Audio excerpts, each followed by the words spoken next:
अस्सलाम वालेकुम friends, welcome to dire user. इस वीडियो में आप लोगों को बताऊंगा कि विस्प और यूनिवर्सल रिपीटर दोनों में डिफरेंस क्या है।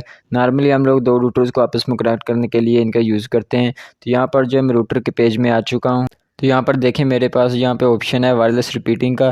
तो अगर आप चाहें यहाँ से डेस्कटॉप साइट भी ओपन कर सकते हैं। ये मैंने डेस्कटॉप साइट ओपन कर लिया है। तो इधर देखें वायरलेस रिपीटिंग का ऑप्शन यहाँ पर है। तो इसके अंदर जो है यहाँ पर लिखा हुआ है विस्प है और साथ में यूनिवर्सल रिपीटर है और उसके साथ AP मोड है।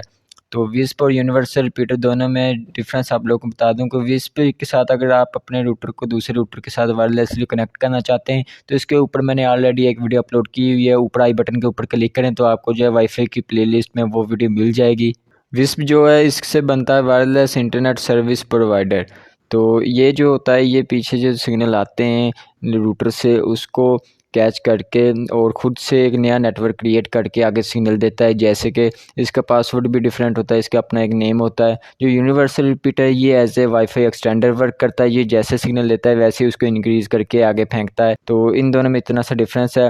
विस्प जो मोड है इसमें आपको जो है IP एड्रेस वगैरह चेंज करना पड़ता है दूसरे रूटर से कनेक्ट करने के लिए। यूनिवर्सल रिपीटर में ऐसा नहीं है। लॉगिन करने के लिए विस्प जो मोड है इसमें आप लोगों को IP एड्रेस की ज़रूरत पड़ती है और यूनिवर्सल रिपीटर जो मोड है इसमें आप लोगों को लॉगिन करने के लिए tenda-wifi.com लिखना पड़ता है। तो इन दोनों में जस्ट इतना सा फ़र्क है, ज़्यादा डिफरेंस नहीं है। अगर आप लोगों को कोई भी इशू आ रहा हो तो मुझे कमेंट करके बता सकते हैं। तो ये थी आज की वीडियो। आई होप आपको वीडियो अच्छी लगी होगी। वीडियो अच्छी लगी तो इसको लाइक कर दें। मज़ीद इस तरह की वीडियोज़ के लिए चैनल को सब्सक्राइब कर लें और इंस्टाग्राम पर फॉलो कर लें। Thanks for watching.